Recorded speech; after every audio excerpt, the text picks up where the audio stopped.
DCP mix study channel में आप सभी का स्वागत है।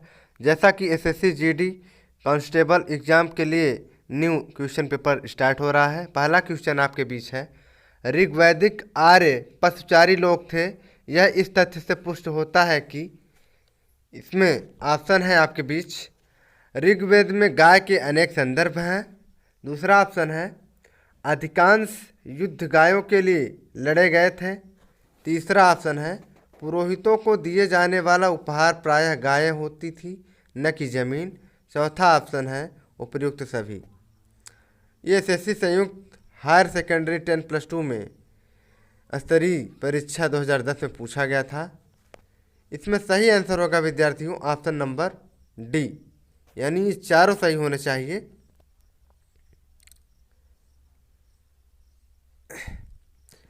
और आपको इसमें बताते हैं, ऋग्वेद में गाय और सांड की इतनी चर्चा है कि ऋग्वैदिक आर्यों को मुख्य रूप से पशुचारक कहा जा सकता है। गाय का 176 बार उल्लेख मिलता है। उनकी अधिकांश युद्ध गाय को लेकर ही हुए हैं। ऋग्वेद में युद्ध का पर्याय गिविष्ट गाय का अन्वेषण है और गाय सबसे उत्तम धन मानी जाती थी। जहाँ कहीं पुरोहितों को दी जाने वाली दक्षिणा की बात आई, उसमें आम तौर पर गायें और दासियाँ होती थीं और भूमि कभी न होती थी। ऋग्वैदिक लोग गाय चराने, खेती करने और बसने के लिए ज़मीन पर कब्जा करते होंगे, परंतु भूमि ये संपत्ति नहीं होती थी। नेक्स्ट क्वेश्चन पर चलते हैं विद्यार्थियों। सभी क्वेश्चन मोस्ट हैं, ध्यान से वीडियो पर फोकस करें और समझें। नेक्स्ट क्वेश्चन अब आपके सामने स्टार्ट हो रहा है। जैन साहित्य को क्या कहते हैं? यह भी एसएससी मल्टीटास्किंग परीक्षा 2013 में पूछा गया था। और आपके बीच ऑप्शन है त्रिपिटक, ऑप्शन नंबर 2 है वेद, ऑप्शन नंबर सी है आर्य सूत्र, ऑप्शन नंबर डी है अंग। तो इसमें सही आंसर होना चाहिए ऑप्शन नंबर डी, यानी अंग करेक्ट आंसर है विद्यार्थियों। और आपको इस जैन साहित्य को अंग के विषय में बताते हैं। जैन साहित्य को आगम यानी सिद्धांत कहा जाता है और इसके अंतर्गत 12 अंग, 12 उपांग और 10 प्रकीर्ण और 6 छेद सूत्र, 4 मूल सूत्र एवं अनुयोग सूत्र आते हैं। और बौद्ध साहित्य को त्रिपिटक भी कहा जाता है। नेक्स्ट क्वेश्चन, अशोक की प्रशासनिक नीति में भारी परिवर्तन किस घटना से आया? यह भी एसएससी टैक्स असिस्टेंट परीक्षा 2009 में पूछा गया था। ऑप्शन ए है तीसरी बौद्ध परिषद, ऑप्शन बी है कलिंग युद्ध, ऑप्शन सी है बौद्ध धर्म को अपनाना, ऑप्शन डी है मिशनरी को सिलोम भेजना। वेरी मोस्ट क्वेश्चन है विद्यार्थियों। इसमें सही आंसर होना चाहिए ऑप्शन नंबर बी, यानी कलिंग युद्ध करेक्ट आंसर होना चाहिए। जी हाँ, करेक्ट आंसर है। अब आपको कलिंग युद्ध के विषय में बताते हैं। अशोक की प्रशासनिक नीति में भारी परिवर्तन कलिंग युद्ध की घटना के बाद आया और कलिंग युद्ध के बाद ही अशोक द्वारा भेरी घोष की नीति का त्याग कर धम्म घोष की नीति को अपनाया गया। नेक्स्ट क्वेश्चन पर चलते हैं विद्यार्थियों। प्राचीन काल में निम्नलिखित में से कौन कलिंग का एक महान शासक था? यह भी एसएससी मैट्रिक स्तरीय परीक्षा 2006 में क्वेश्चन में पूछा गया था। ऑप्शन ए है अजातशत्रु, ऑप्शन बी है बिंदुसार, ऑप्शन सी है खारवेल, ऑप्शन डी है मयूर शर्मन। अगर पता हो कमेंट में बताएं विद्यार्थियों। तो इसमें सही आंसर होगा विद्यार्थियों ऑप्शन नंबर सी, यानी खारवेल करेक्ट आंसर होना चाहिए। करेक्ट आंसर है। आपको प्राचीन काल में खारवेल कलिंग का एक महान शासक था और खारवेल कलिंग का वीर एवं प्रतापी शासक था।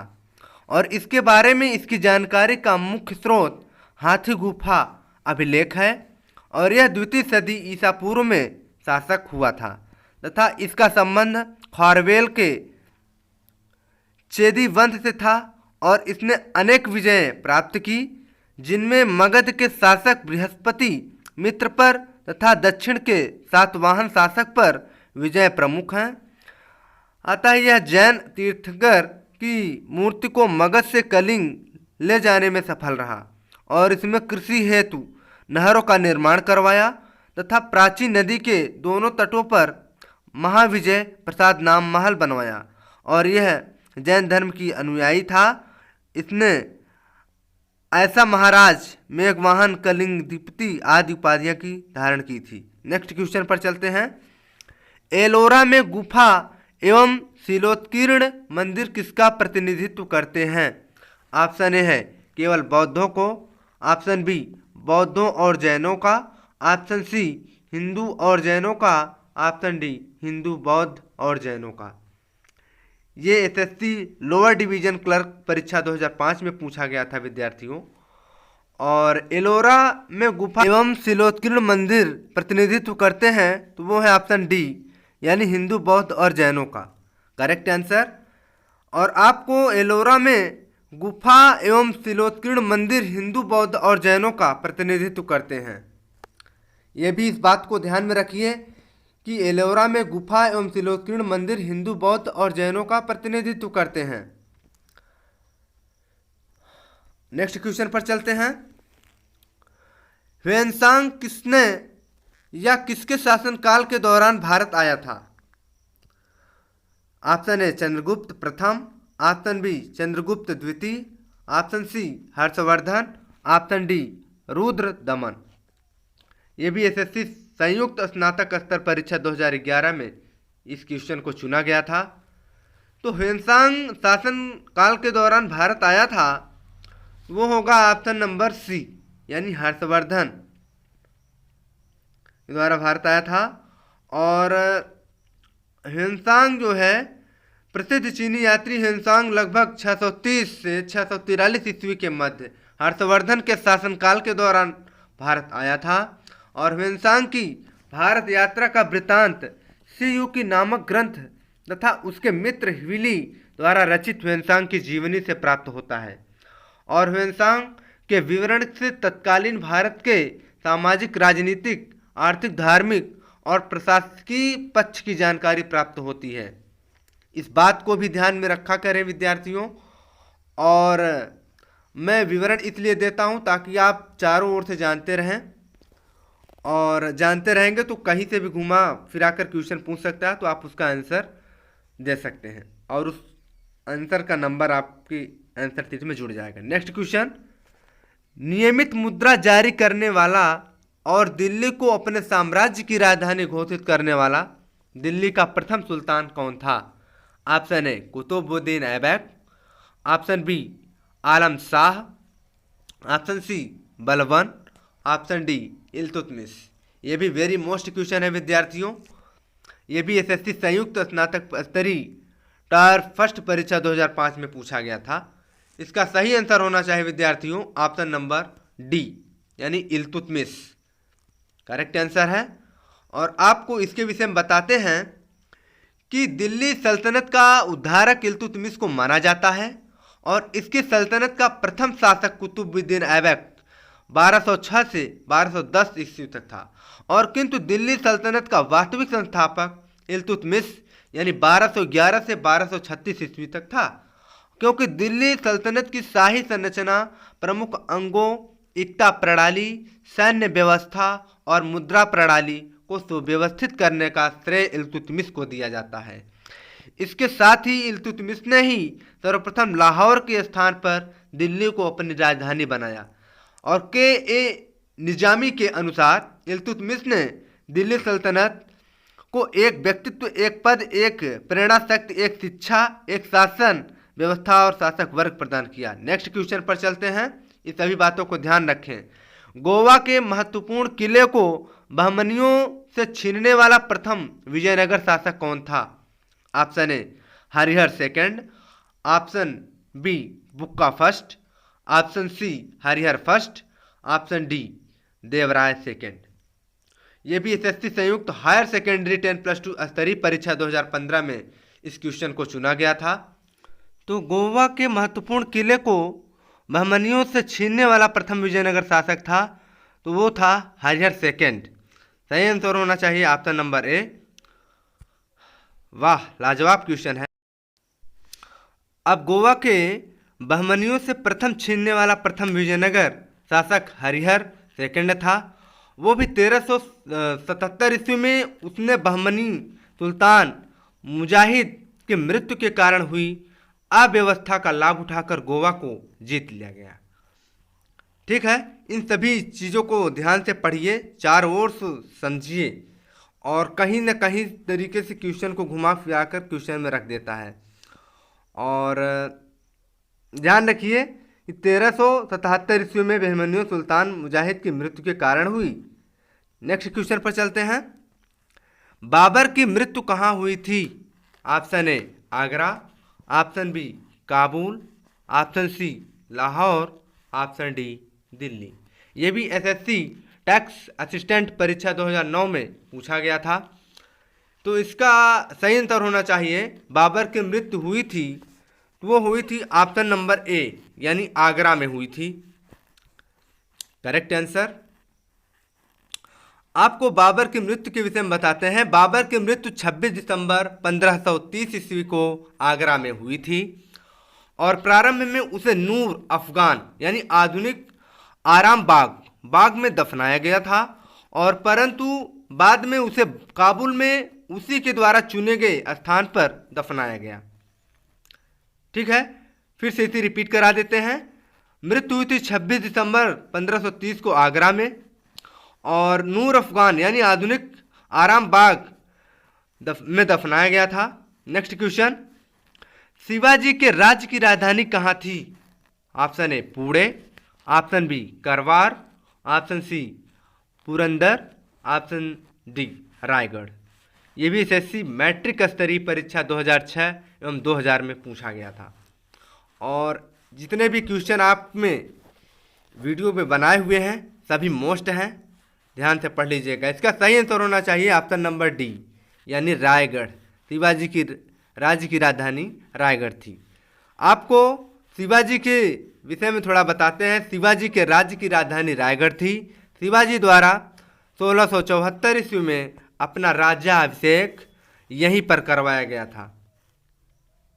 कहाँ? यानी शिवाजी के राज्य की राजधानी यानी रायगढ़ में शिवाजी द्वारा 1674 में अपनी राज्याभिषेक यहीं पर करवाया गया था। नेक्स्ट क्वेश्चन, अकाल तख्त का निर्माण किया था?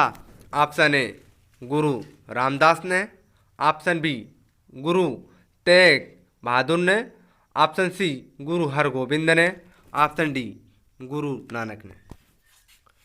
ये भी एसएससी संयुक्त हायर सेकेंडरी 10+2 परीक्षा 2011 में पूछा गया था। तो अकाल तख्त का निर्माण किया था, वो किए थे गुरु हरगोविंद ने, यानी ऑप्शन सी नंबर सही होना चाहिए। जी, लाजवाब क्वेश्चन, करेक्ट आंसर। सिखों के छठवें गुरु हरगोविंद ने अकाल तख्त की स्थापना की थी तथा उन्होंने सिखों को एक लड़ाकू जाति में बदला। उन्होंने अमृतसर की रक्षा हेतु लौहगढ़ किले का निर्माण भी कराया था। ठीक है, इन सभी बातों को सुनिए, समझिए और चारों तरफ से आंसर छांट कर लिख लीजिए। नेक्स्ट क्वेश्चन पर चलते हैं विद्यार्थियों। All question most. ब्रिटिश ने पंजाब को निम्नलिखित में से किस सन में अपने राज्य में मिलाया था? ऑप्शन ए 1828 ईस्वी में, ऑप्शन बी 1831 ईस्वी में, ऑप्शन सी 1849 ईस्वी में, ऑप्शन डी 1856 ईस्वी में। तो ब्रिटिश ने पंजाब को ऑप्शन नंबर सी यानी 1849 में मिलाया था।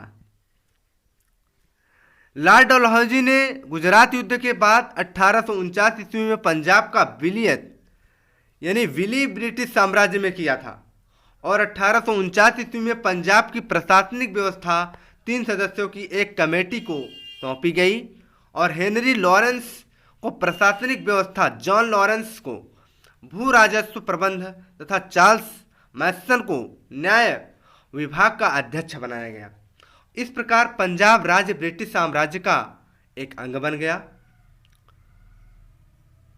ऐसे क्वेश्चन पूछ सकते हैं जैसे गुजरात युद्ध के ब्रिटिश साम्राज्य में किया था या लॉर्ड डलहौजी ने किस सन में किया था? आंसर बन सकता है 1849 ईस्वी में। नेक्स्ट क्वेश्चन पर चलते हैं।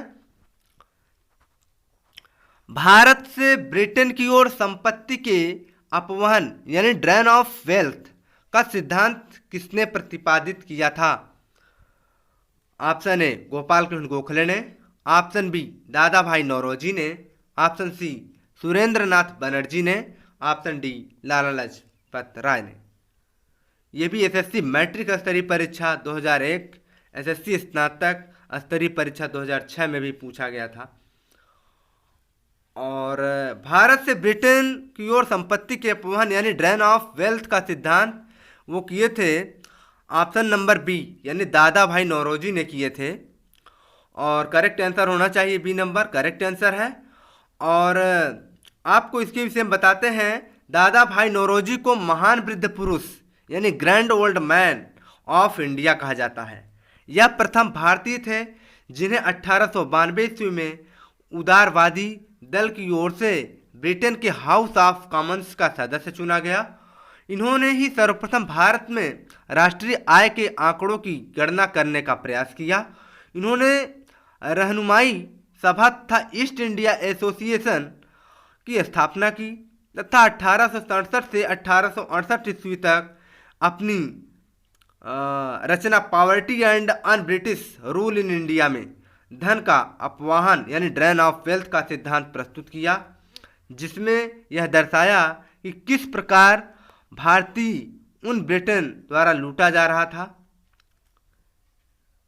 ठीक, अब इसी में आपके क्वेश्चन पूछ भी सकता है घुमा फिराकर कि प्रथम भारतीय थे वो उदारवादी दल की ओर से ब्रिटेन हाउस ऑफ कॉमन्स सदस्य चुना गया, वो कब चुना गया? तो आंसर में होगा 1892 ईस्वी में। नेक्स्ट क्वेश्चन पर चलते हैं। 1857 के विद्रोह का प्रशासनिक परिणाम शक्ति का अंतरण था। Option A East India Company से ब्रिटिश सम्राट को, ऑप्शन बी ब्रिटिश सम्राट से ईस्ट इंडिया कंपनी को, option C East India Company से गवर्नर जनरल को, ऑप्शन डी ब्रिटिश सम्राट से निदेशक मंडल को। तो 1857 के विद्रोह का प्रशासनिक परिणाम शक्ति का अंतरण था, तो वो था ईस्ट इंडिया कंपनी से ब्रिटिश सम्राट को। यानी ये जो विद्रोह का प्रशासनिक परिणाम शक्ति का अंतरण था वो ऑप्शन ए सही होना चाहिए, यानी ईस्ट इंडिया कंपनी से ब्रिटिश सम्राट को। जी हाँ, करेक्ट आंसर है।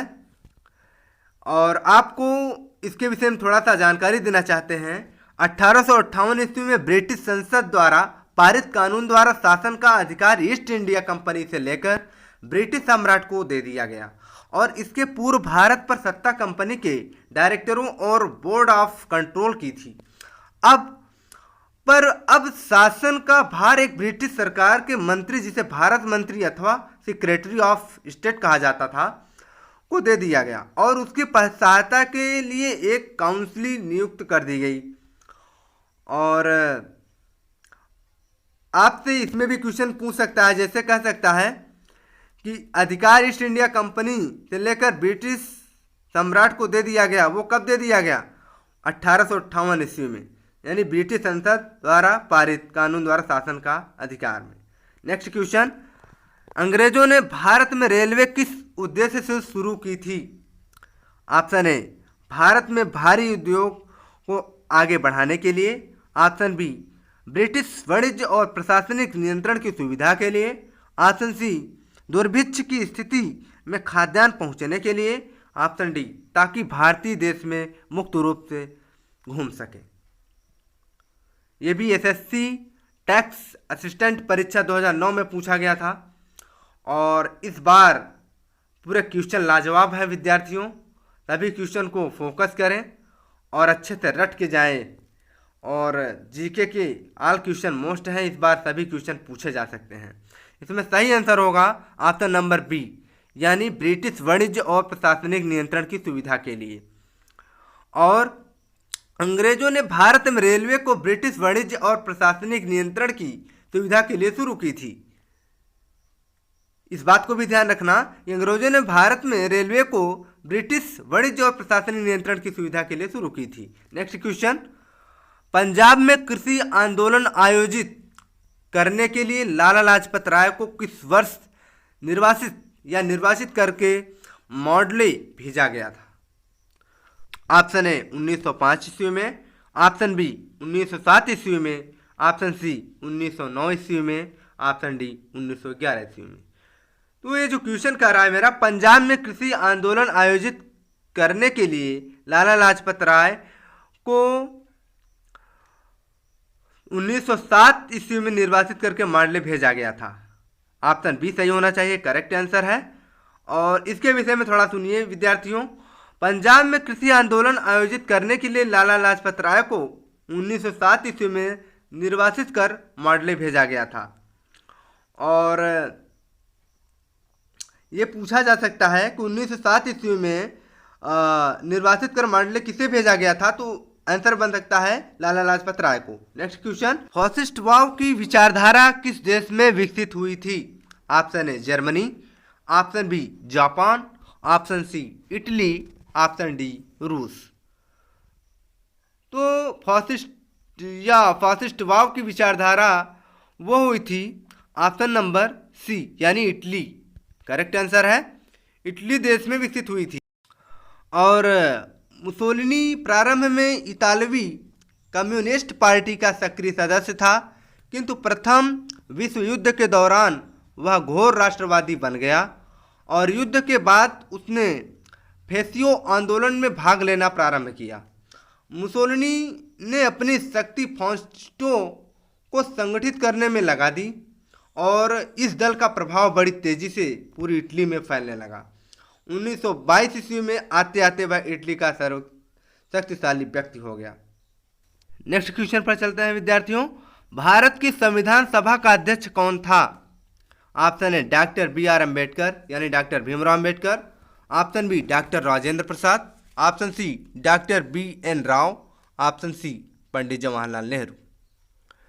तो ये जो मेरा क्वेश्चन है ये भी एसएससी स्नातक स्तरीय परीक्षा 2006 एसएससी मैट्रिक स्तरीय परीक्षा 1999 में भी पूछा गया था। तो भारत की संविधान सभा का अध्यक्ष कौन था?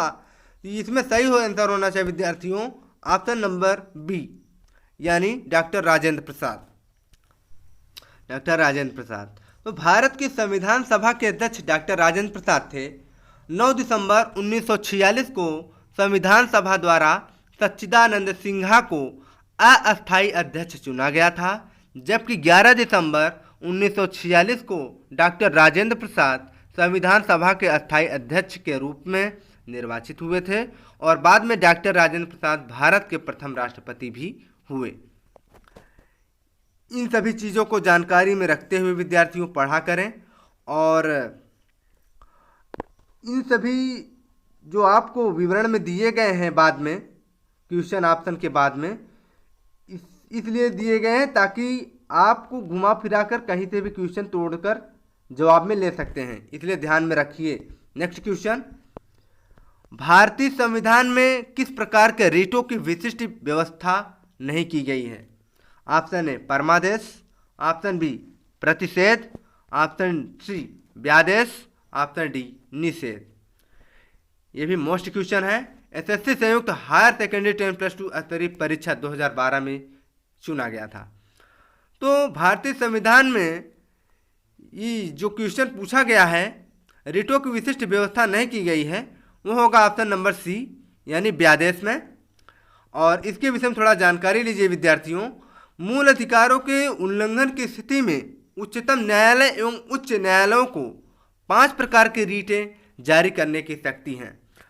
वे हैं, फर्स्ट में बंदी प्रत्यक्षीकरण, सेकंड में है परमादेश, थर्ड में है प्रतिषेध, फोर्थ में है अधिकार परीक्षा और फाइव्थ में है उत्प्रेषण। और आपके क्वेश्चन में ऐसे तोड़ मरोड़ कर क्वेश्चन दे सकते हैं कि उच्च न्यायालयों को 5 प्रकार के रीटें जारी करने की शक्ति है वे, और आपको 5 ऑप्शन में कोई एक ऑप्शन उसमें विकल्प कर देगा, सही करके चले आना होगा। नेक्स्ट क्वेश्चन, उपराष्ट्रपति क्या है? ऑप्शन ए लोकसभा का सदस्य होता है, ऑप्शन बी राज्यसभा का सदस्य होता है, ऑप्शन सी किसी भी सदन का सदस्य होता है, ऑप्शन डी सांसद यानी संसद सदस्य नहीं होता है। ये भी एसएससी संयुक्त स्नातक स्तरीय टीएल फर्स्ट परीक्षा 2013 में पूछा गया था। तो उपराष्ट्रपति सांसद यानी संसद सदस्य नहीं होता है, ऑप्शन डी सही होना चाहिए, सही है, करेक्ट आंसर। और उपराष्ट्रपति भारत या भारतीय संविधान अनुच्छेद 66(2) के तहत उपराष्ट्रपति को संसद या संसद या राज्य विधानमंडल का सदस्य होने की अनुमति नहीं देता है, किंतु वह यदि किसी पद पर है तो निर्वाचन के पश्चात उसे उस पद से त्यागपत्र देना पड़ता है या जिस दिन से वह पद धारण करता है उस दिन से वह पद रिक्त माना जाता है। उपराष्ट्रपति राज्यसभा का पदेन सभापति होता है और परंतु वह राज्यसभा का सदस्य नहीं होता है। इन सभी चीज़ों को ध्यान में रखते हुए विद्यार्थियों पढ़ें और जितने भी मैंने क्वेश्चन आपकी वीडियो में बताए हैं सभी को ध्यान से एक बार फिर से पढ़ के एग्जाम में जाएं, गारंटी है पूछे जाएंगे। Thanks for watching. हम आपसे कामना करते हैं कि आप हमसे खुश रहें। धन्यवाद, प्रणाम।